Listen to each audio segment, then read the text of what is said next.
Hi, everyone, and welcome to the 2020 O4U Marketing Team Panel. I'm really excited for you to get to know the team that has been working so hard this year to pull together this awesome weekend and experience for you. So we're going to go ahead and kick off with some introductions. So we'll circle around the Zoom here in order, but please go ahead and offer your name, pronouns, your current work role, where you're based, and a little detail about your involvement with O4U. Starting with Caesar. Hi, I'm Caesar. I take he, him pronouns. So I'm technically based in Seattle, though I just spent 6 months in Miami for a work assignment, and I'm now living in the New Jersey, New York area while Microsoft is remote indefinitely. So I've had the privilege of interacting with O4U from various different angles, as an attendee and alumnus, as a sponsor and mentor, and then internally as a director. I attended business and marketing in 2016 and 2017 respectively. I also drove Microsoft's first ever sponsorship of O4U Business this past year, and I'm now currently an admissions director for yours truly, the marketing conference. Hi, I'm TJ Hughes. I am an entrepreneur and content creator. I'm currently based remotely. I travel a lot for my job, so kind of all over the place. And I have been a part of O4U since 2015. I was a student at the inaugural class. And then since then, I've taken roles as logistics, admissions, sponsorship, and programming. And I'm super excited for 2020. Also, sorry, he, him pronouns. Thank you, thank you. Hi, I'm Matthew Conrado. I take the he, him pronouns. I work at PepsiCo in the marketing department for our New York City team. And I have been involved in O4U since 2016, where I attended as a student at the marketing conference, then got my job through O4U at PepsiCo and came back as a mentor slash sponsor. And I've been a sponsorship director for this conference and last year's conference as well. Hi everyone, my name is Matthew. I use he, him pronouns. I got involved with O4U Undergrad in 2017 with the Marketing and Business Conference. It was a life-changing opportunity and I absolutely loved every single conference I was able to attend. I currently work as an account strategist at Google based in Ann Arbor, but I've been living in Montana during quarantine. I am currently serving on the sponsorship board for the conference and I'm so excited to continue my involvement with O4U. Hi everyone, my name is Min. I use he, him pronouns. I am currently based in New York. I also work at PepsiCo in the marketing department with Matthew. And I was previously a mentor for O4U Marketing in 2019. Loved it so much that I had to come back, and now I am a programming director on the marketing conference, and I'm really excited to be here. Hi, I'm Maggie. I use she, her pronouns, and they, them pronouns are okay as well. I am currently a graduate student at the NYU Wagner School of Public Service, my first year. I got involved with O4U in 2016 as a student, took a little bit of a break, but I'm excited to be back for the 2020 Marketing Conference. Hi, my name is Ashley, and I use she, her pronouns. I am currently a brand manager. First was based in Chicago, but quarantine happened, so now I'm in New York, where I've ever wanted to be. I started with O4U Undergrad, 2016 and 2017 as a student, and then after that, I just felt like I had to come back and give back. So now, fast forward to 2019, and then I was a programming director, and lucky me, I got to come back now as an admissions director. Derek with the very exciting shirt. Hi, I'm Derek. I use he, him pronouns. I'm based in New York, where I am a senior designer at a boutique brand strategy and design agency called Beardwood & Co. I've been involved with O4U since 2016, where I started volunteering as a brand director for O4U Undergrad. And then since 2017, I've been a part of the marketing conference team, where I've held a few different roles, from programming to logistics to sponsorship. And this year, I actually am joining the team kind of in the final leg of the conference sprints to help out with some programming items. Hi everyone, I'm Julia Baldero. I use she, her pronouns, and I'm based in Toronto, Canada. Here I am an associate brand manager at General Mills, so professional snacking most of the time. And for undergrad, I was a student for 2 years. In my third and fourth year, at 2017 and 2018 years, and then 2019 I volunteered, and now coming on as my first tenure as a programming director. Hi, I'm Colin, he, him, his pronouns. I am a social impact and cultural marketing specialist at Peloton, and I first attended O4U in 2018 as a student, where I met some people on this Zoom right now. And then I came back last year as a volunteer, and I loved it so much that I'm back again as a sponsorship director. Thrilled to be here. Awesome. Thanks, y'all. So excited for all of you students and attendees to get to know this lovely team. Feel free to reach out. We are super accessible, so excited to get to know you. Before we kick off the panel, I just wanted to level set on some marketing lingo that may come up and just make sure that we all have the same understanding of those. So just a few quick acronyms. The first is CPG. So this stands for a consumer packaged goods company. So this is like your Pepsi's, Unilevers, things like that. The next term is ERG, which stands for Employee Resource Group. So you might hear this as you're recruiting as well, and it may be a term that you leverage. So these just refer to affinity-focused groups at firms. So for example, for LGBTQ plus identities. And then finally, a term that you'll hear today is PE, standing for private equity. So this is a firm that acquires a company with the expectation of making, a 20% plus return over the course of 3 to 5 years, which is a really high return in a short time span. So it means that there will be a lot of cost-cutting initiatives in some areas and major top line or like revenue growth required. So that's a quick download. We'll hop right into our questions for our panelists. So Matthew, you've had internship experience in various industries from fashion to CPG. Thinking back to when you were in college, how did you decide what your first job would be? What were the trade-offs you faced and how did you choose? Yeah, great question, Chandra. So, so funny, and this is probably not the answer everybody wants to hear, but I got very lucky by just being open to the universe. And, I started off working at CBS in TV, and I moved over to fashion because I didn't get a job in TV. And I was devastated and really thought my whole TV career was over.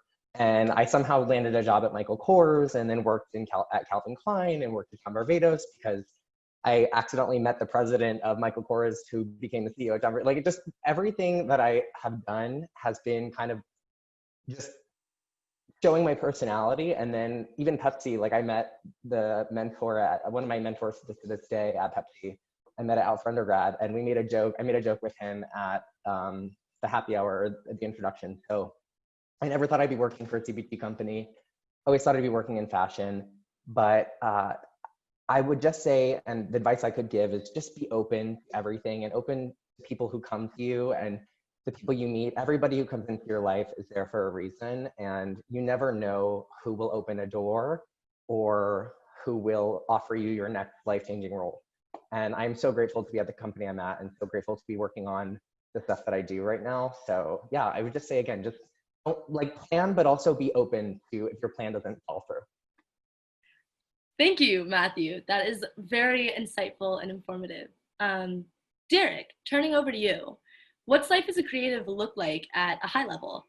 Can you talk about the coolest project that you've worked on? Sure. So like I said, I work at a boutique brand design and strategy agency.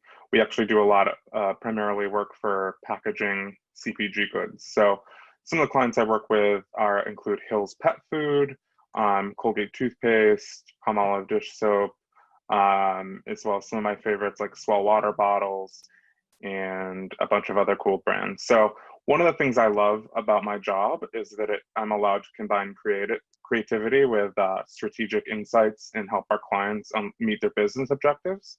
So everything we do is backed in deep strategy. I'm a designer, but we work very closely with the strategy team to make sure that all of our designs that we do for our clients are strategically sound. And I would say that my favorite project I've worked on is developing some innovation concepts and designs for Swell water bottles. So they have their iconic water bottle that everybody has, but they needed us to help them chart out kind of their 5-year growth plan. So we came up with a bunch of form designs for various tumblers, canisters, food containers, and a lot of those things are on the market right now. So it's really awesome having been able to have my hands in a project like that. Yeah, that's amazing. Excited. I need a new water bottle. So hopefully I'm picking up a design of yours. Cool. So Caesar, turning to you. On top of your role at Microsoft as a financing rotation program analyst, you've gotten involved in the organization on the recruiting end of things, and you were also selected to be morale committee lead of your class. Why were you driven to take on that additional role? And what have you prioritized in shaping the culture of a cohort of young professionals? Yeah, that's an awesome question, Chandra. So really, when I think about my life, my longest held passion has really been, the fight for social justice, particularly in regard to diversity and inclusion. Since I was like in middle school, I was like doing activities involving this. And it just really influences everything that I do. So I'm just naturally a cheerleader, and I love bringing people together and creating these kinds of magical spaces. So my leadership roles in both early and career recruiting as well as morale really represent my commitment to both the diversity and inclusion pillars, with the former, establishing an early and career recruiting pipeline for top LGBTQ talent, of which O4U is a huge cornerstone. The latter really ensures an inclusive environment is in place before any pipeline candidate has even applied. As morale lead, I lead a team of 14 first-year analysts through a full year of ideating, developing, and executing morale programming. So that's $25,000 that we can use for Microsoft for whatever we want, really. And in every event, something that I really prioritize is challenging conventions, as well as encouraging new ways to create more inclusive programming so that all members of the finance rotation program can find a home in this community. One example is our annual holiday party, the best event of the year. Everyone loves it. So I've planned this twice, and I was responsible for eliminating some restrictions regarding our +1 policy. So when I joined the team, we had some pretty non-inclusive policies that pretty much limited who you could bring as a +1. So you could really only bring someone that you were married to or that you were in a long-term relationship with. And I just came in and I saw that and I was like, wait a second. First of all, like marriage has not been super accessible to a lot of people. And that seems like a weird judgment call for like a company to make for an event's guests. So I pretty much like went in there, like scrapped that. And I was like, we're not doing this. And I had to like argue with a bunch of people, but I think it was worth it because in the end, I was able to implement a +1 policy for everyone. And it was able to create moments where people could bring whoever they chose. Another example is when I oversaw some analysts on my team that were really passionate about mental health. So they worked in collaboration with our learning and development team to create some events that focused on mental health awareness. And so that was really inspiring as well. Thank you for sharing those really amazing experiences. It's such a testament to how you can come in even as an early career professional and really shake things up and change the fabric of the culture. So thank you for sharing that. Yeah, thank you. Ashley, turning to you, you are currently working as a brand manager for a challenger brand owned by a PE firm. So what does that mean for you and what are the benefits and challenges of that? Yeah, I feel like I ask myself this every day because I feel like my role kind of flexes and changes as the needs are presented. But I think to me, working for a challenger brand that is owned by a PE firm is essentially working with a very small team of very powerful marketing directors who have been tasked to come into this company on this brand, kind of like a startup environment where you're essentially there just to drive every marketing and business objective for short-term growth. And like Chandra mentioned earlier in kind of what a PE firm means, yeah, essentially you are tasked with very ambitious, high year-over-year, month-over-month growth objectives. And so that comes definitely with its own challenges and benefits, but I think a very unique kind of environment in a PE-owned brand is that although you're working with a very like startup type of environment where things are moving very quickly, you have these very ambitious goals to meet, you're also working with a brand and a company that has already existed for many years before you. So with that being said, there comes a few challenges with that. I think one main challenge for me has been trying to do my best to influence other cross-functional teams within the organization that has been there for many years before I have, and asking them to essentially change what they've been doing for the last few years and try something new to essentially maximize every single dollar that this PE firm is giving us. And so when you have to maximize every dollar for efficiency and cut costs where you need to, I think sometimes that is very wary for many people who are used to doing things in one way. So to me, I think that has been the biggest challenge, is influencing others to try something differently to ensure that we are fighting for every dollar that we have and getting the returns that we want. In the same sense, I think that provides a lot of benefits where I have a lot of visibility to not only the company as a whole from, how we are doing in operations, supply chain, finance, innovation, tech, etc. I also get a lot of visibility to leaders in our organization, and that also means the board members. So for a PE-owned brand, the board members mean the investors. So because a lot of my performance is directly tied to how these investors make their strategic decisions for the firm, that means I am then responsible to essentially argue that what I am doing is helping us meet our goals, and I have that visibility to share that with them face to face, or I guess Zoom to Zoom these days. But then I think an additional benefit is also just, if you take a traditional CPG firm, I think it takes a few years for one product to be launched, for example. You go through a lot of different levels of hierarchies, there are a lot of different review processes, but because again, in where I work, a lot of things happen very quickly, and because we have very short timelines, I have been able to launch multiple products, completely change our brands, like packaging from the look and the feel to our slogan, to our ads, to our talents that we use, and do that all within like 6 months. So that means you get to do a lot with very little time. But yeah, there are challenges that come with that as well.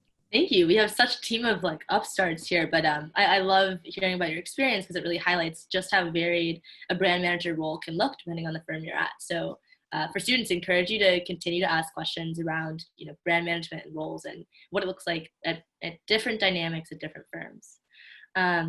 Moving on to Colin. So you've established a career in an area that is typically seen as difficult to penetrate at an entry level, which is corporate responsibility. And first, this was at PBH, and now you're at Peloton as a social impact brand specialist. So what was your approach to carving out a path in this area?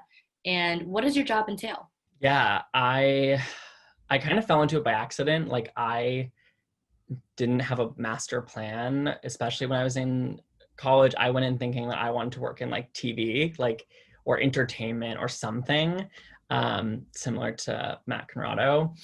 It was just like, for me, my career path has been a lot of trial and error. And when I was in college, I was, passionate about social justice, social impact, about, LGBTQ rights, and was just getting involved in things, whether it was on campus or internships. So I interned at a couple nonprofits, and I never thought that was like my career path, because I really thought of it as you're either in a nonprofit or you're at a corporation. There's no middle ground.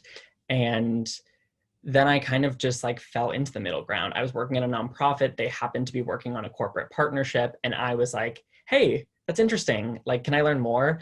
And then I was at a nonprofit, right? They're working with a corporate partner. I then left to intern at that corporate partner just because I had conversations at my internship. And then that was at a huge company. I didn't do much. I was, very, not getting to really act on my passion. Like happenstance, applied for this job at Peloton, never in a million years thought I'd work in fitness of all places. Like I'm not like your Barry's Bootcamp guy. That's Caesar. I loved the idea of like getting to combine that, like marketing and actually making a difference. I was the first person they hired to do this. I don't think they realized how much of a cultural shift was coming and how consumers were really going to start caring about social impact. So they took a chance on me as a 21-year-old college grad to lead this program, which in retrospect, I mean, they made that decision, so they're stuck with me, but it's been amazing. And I think it just goes to show, like, you don't have to have a plan. And even when I was at my first job, I was like, is this what I want? But not liking my certain parts of my internships and jobs was the best thing ever, because it taught me what I wanted to look for. And I think sometimes you're so focused on, I need to have the best experience. And for me, it was like, I need to get an internship that can turn into a job. Like, I have student loans, but it turned out like finding things that I didn't like and then figuring out how I could do less of what I didn't like and more of what I did like was the sort of ultimate equation, and ultimately led me to ride a stationary bike in my apartment. So that's me.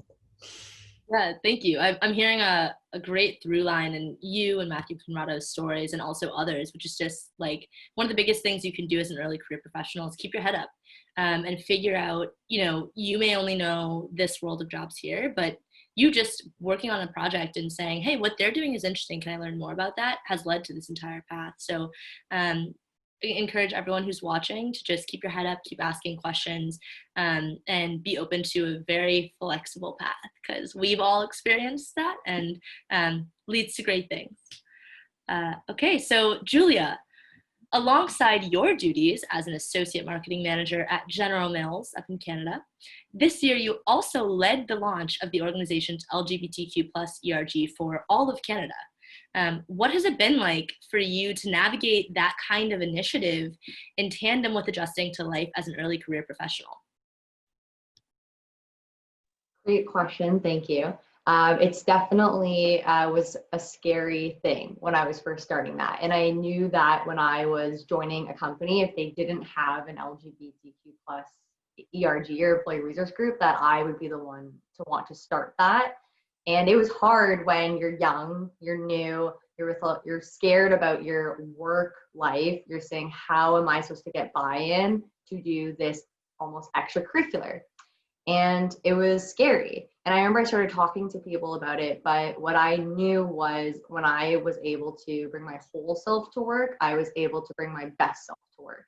And one thing that helped with that was I actually interned at PepsiCo in Canada, and they had an LGBTQ+ employee resource group, and I saw the impact it could make. So having that internship experience gave me an idea of what I could bring to my full-time job. And I wanted to start with a lot of education and community building, because even though a lot of people in Canada say we're so inclusive, we're so accepting, a lot of that is really performative and surface level. And I'm the kind of person where I wanted to build that deeper sense of empathy amongst employees. And I'm someone who loves having purpose behind the work that I do, not just in the work, but also those extracurriculars and people building. And so what we ended up doing was launching the employee resource group that we had globally, but brought it to Canada and was able to leverage all these initiatives.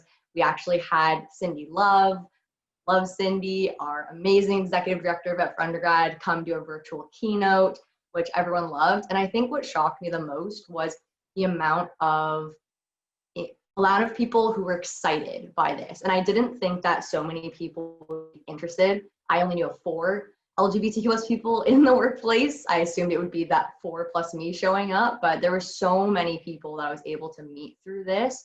And I made assumptions that there wasn't a lot of people in the organization, and they beat those assumptions. And people were able to start opening up questions about leveraging this diversity inclusive practices in our recruitment efforts, in our marketing communications efforts. And it's been really great to open up that dialogue. And it's led to a lot of really great opportunities for me, winning our Inclusivity and Diversity Family Award in our marketing department, General Mills does this amazing initiative called Moonshot, where they invite 40 marketers from across the globe to talk about a Moonshot initiative, which for us this year was diversity and inclusion. And so doing something that I was passionate about also allowed me to build that personal brand at work, which I always thought had to be completely work related, but it ended up being a great leader who's inclusive. And I think that that can apply both within that extracurricular aspect as well as your work aspect. Yeah, thank you for sharing. Again, like obviously a team full of freaking change makers, but really, really awesome to hear that story and for you to start that Canada-wide. So thank you. And so TJ, turning to you, about 1.5 years ago, you quit your full-time job to pursue a venture of your own. What drove this decision? How have you adapted to being your own boss? And what strategies have you used to manage your time and energy and to self-motivate? Relatable in quarantine, so. Going deep with the question. So some background, I used to work in an ad agency in New York City. I did a few different roles like in operations, and I did account management. And I also did like brand partnerships and sales. So I saw a lot of different parts in the corporate world in terms of advertising. And I loved it. I loved a lot of parts of it. But I got to a point where I'm a very creative person and I like creating content and doing photography and things. And I got to a point where my corporate life was kind of consuming everything, and I didn't really have that creative output. So luckily, while I was doing all this corporate stuff, I had a side job of making content and kind of working with brands to shoot things with photography. So I built my side hustle while I was doing my normal hustle, and I was actually fortunate enough to kind of jump ship. I was comfortable enough and could make enough to say like, I'm going to take this year and travel the world. It was a great opportunity to kind of just jump into the world of entrepreneurship and travel and see the world as well. So the decision was because I did corporate for a while, and I highly recommend to people to start in corporate. I mean, you don't have to. If you're really ambitious and have drive to start your own company, do it for sure. But I learned a ton about marketing and advertising and really how to build a business. And I think that is so important. So when you ask the question about like, did I struggle and how did I adapt?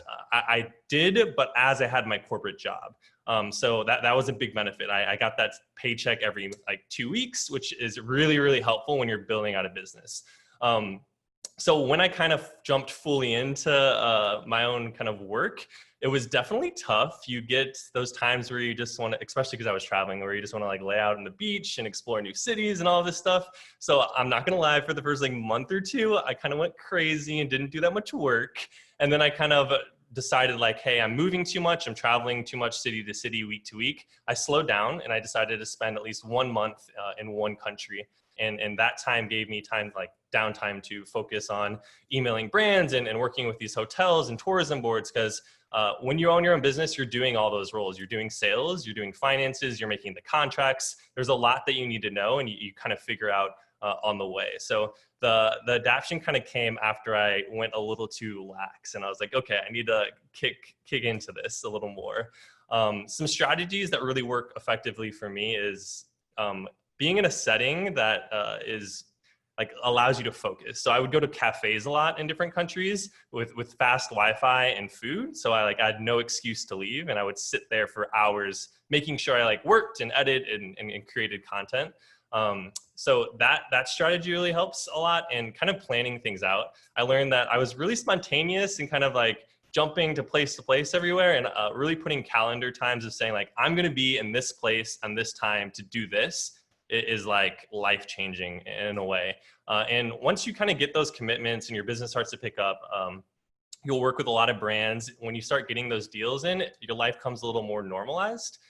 So once you fill that calendar up with things to do, you can really go at it and knock it out. But again, I highly recommend getting a corporate job first and really understanding kind of what other people said, what you do like and what you don't like. Because once you know that, you're going to be way happier.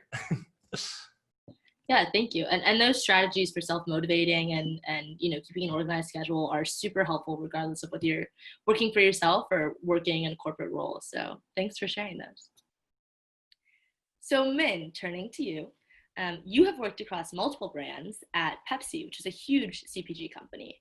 what has the transition to each team looked like for you in terms of any shift in work streams, culture, other aspects?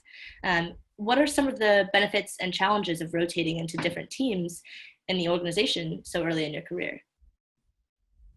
Yeah, great question. I think the beauty of PepsiCo is that on the rotation program for the marketing department, you are thrown into really big brands. Like, so I was on the Mountain Dew brand first, and then I was on the Pure Leaf brand, and now I'm on the Life Water brand. So you're kind of thrown into these brands kind of head on. There's no really formal training for marketing, and you're just kind of expected to learn on the job, which has been really great. I think being able to be a sponge and kind of learn everything from supply chain to design to like finance and how everything affects every small little thing in the marketing world, especially a large CPG like PepsiCo, has been really valuable.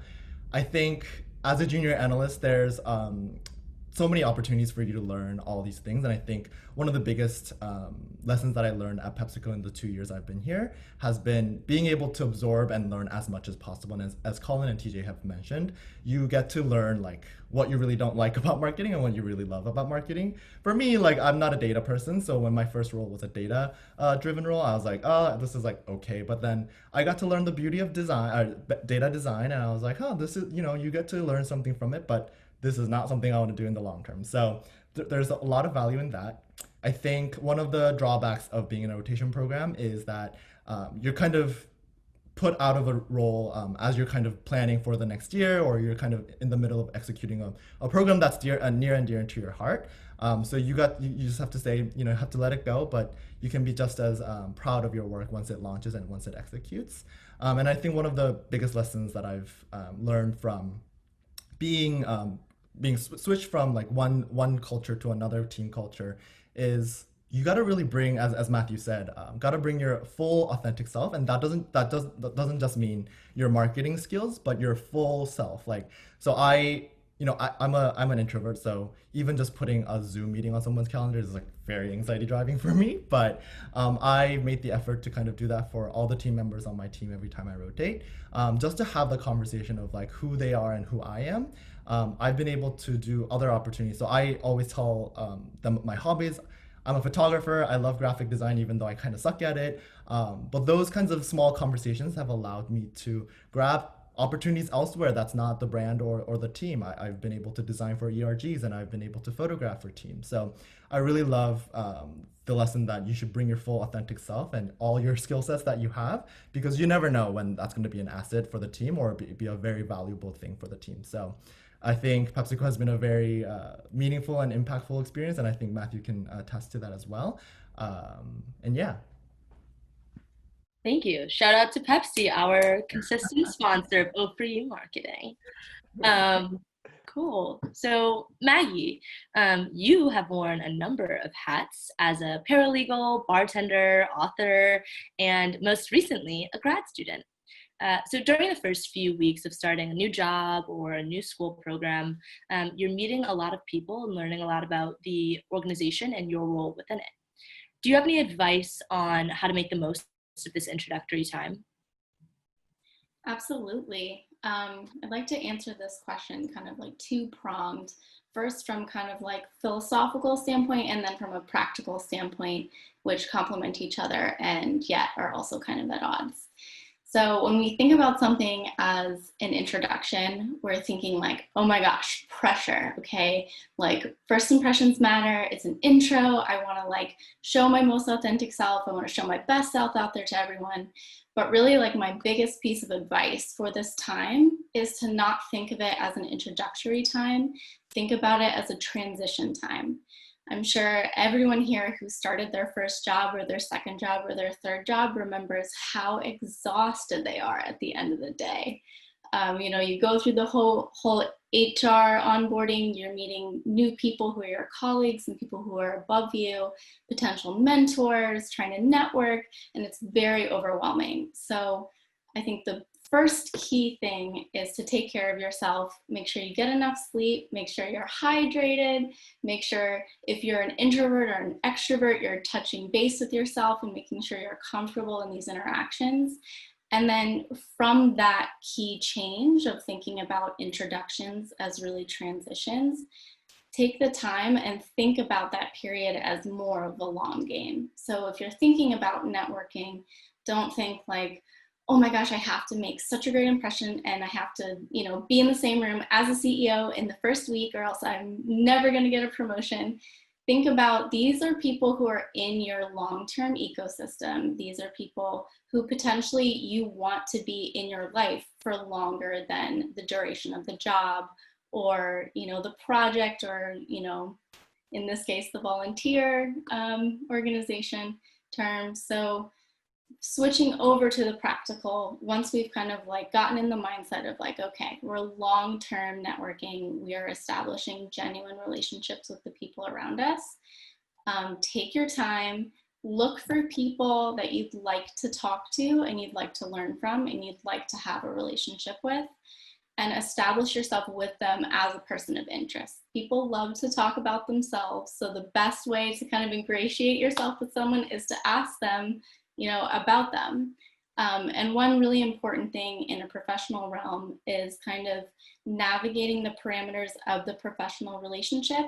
So I have had people above me who will email me memes kind of like during downtime. And I have had supervisors who would probably fire me if I sent them a meme, or I would have a stern talking to in HR. So with keeping in mind the parameters of that relationship, kind of get to know that person within the bounds of how you're kind of feeling out what that dynamic is like. And then from there, kind of just keep showing up, be persistent without being annoying, and then kind of invite that person to continue whatever discussion you're having, continue that relationship, however professionally limited it might be, outside of the regular context in which you're interacting. So those are my kind of like two-pronged advice for both networking and for allowing yourself to transition into a new professional environment. Love it. Thank you for an empowering mind shift. It is not an introduction, it is a transition, constantly growing. Thank you. And so turning to Matthew, we have no end to varied experience on this team. So you spent the last year at Google as an associate and account strategist.